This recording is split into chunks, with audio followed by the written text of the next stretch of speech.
This episode of Penn Point starts right now.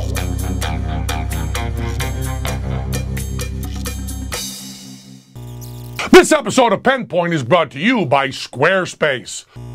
As you might know, clean water is one of the scarcest resources in the world. We need it to survive, and yet nearly 1 billion people don't have access to it. We want to get involved, so we're partnering with Charity Water to make a difference. Charity Water is an organization that donates 100%. That's all, 100% of the money it raises to building wells and bringing clean water to communities in need. They're leveraging technology in really creative ways to mobilize people around the cause, and we want to get you, our viewers, involved. Each show on Revision 3 is reaching out to our viewers to raise money to build wells. It takes $5,000 to build a well that can provide clean water to an entire village. $5,000. That's not, that's what a VCR cost in 1978. $5,000 to build a well to provide clean water to an entire village. So we need your help to make a difference. Go to revision3.com/charitywater to learn more and get involved. I just want to talk about this quickly. Putting pictures of toe tags and lungs and people with their jaws missing and shit on the side of cigarette packets, making that, planning, having the government force cigarette makers to put graphic pictures on the side of cigarette packets. Who the fuck cares? We still subsidize tobacco. I mean, Harry Brown, who was a friend of mine, the Libertarian presidential candidate, who's now dead, and I miss him. Harry Brown used to start his speeches by saying, "We spend X." Of course, he didn't say X; he knew the number. "We spend X amount of money trying to get people to stop smoking cigarettes, and X amount of money subsidizing tobacco. All we're saying is stop one of those." That's the first step in the libertarian plan, is stop one of those. Now, one of the things that the cigarette companies were forced to do by Congress is they're under a mandate to educate people about the dangers of cigarette smoking. And then I read another thing, I think it was in Reason, and then maybe they can find this somewhere, that school children in this country overestimate the dangers of smoking. They overestimate the dangers of smoking. So if the cigarette companies were to take their mandate seriously, they'd have to be putting out stuff that said cigarette smoking is less dangerous than you think, if they're talking about truth and talking about honesty.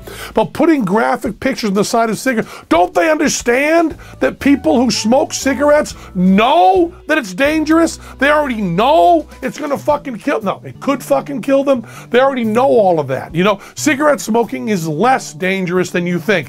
Too dangerous to do, don't do it. It's like me. I never drink, I never do drugs, but I try not to overestimate the danger. I've never had a drink in my life, but a drink would not hurt me. Drinking moderately is no big deal. It's probably better for me than not drinking. Cocaine will improve your performance for a short period of time at math.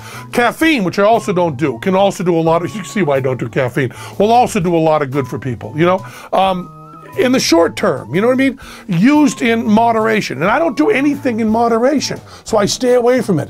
But having a cigarette now and again like Obama does is, or did, I don't know, maybe he quit, I don't know. But it's just not that terrible. You're not going to immediately have your jaw fall off. Yes, people have horrible things happen to them because of smoking, but spending government money, forcing people to put pictures on the side of cigarette packets, to teenagers who are starting smoking, to people who are already, hooked on it and keep smoking, it's not going to help. To teenagers who are just starting, they're already immortal. They don't believe this shit's going to happen to them. There's an NRBQ song about being immortal for a while. You are immortal. Till you're about 25, you really feel like you're immortal. Till somebody you love dies, until you come close to death yourself, it doesn't cross your mind. So pictures on the side of packets could just make it cooler. I'm not saying it does make it cooler, but it could make it cooler because we can't predict why people do things. We just don't know enough. So putting ugly pictures on the pack of cigarettes, it's costing us money to do that. Just fucking do freedom and then just speak openly, and people who don't smoke cigarettes and think it's a bad idea, like me, should say it's a bad idea idea to smoke. And those who want to smoke and think it makes you look cooler and you want to do that, they should make their case, and then people should make their decisions based on that. The government needs to get out of it, and putting ugly pictures on the side of cigarettes, Jesus Christ, motherfucker. That's what I get to say. Squarespace offers users a flexible solution for anyone looking to create a blog, personal portfolio, or any kind of website. No matter what level of coding experience you have, Squarespace can provide the tools needed to create a high-end, complex website that is uniquely your own. Don't worry if you come across any questions or issues. Squarespace also offers every user 24/7 support.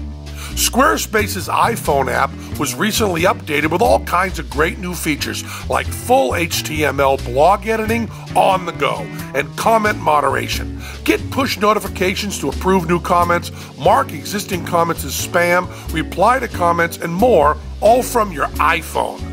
Many of the internet's highest trafficked web pages are powered by Squarespace, not to mention many of the personal pages of Revision 3 hosts and personalities. Go to www.squarespace.com to learn more. Be sure to enter code PENN when checking out to earn 10% off the lifetime of your order.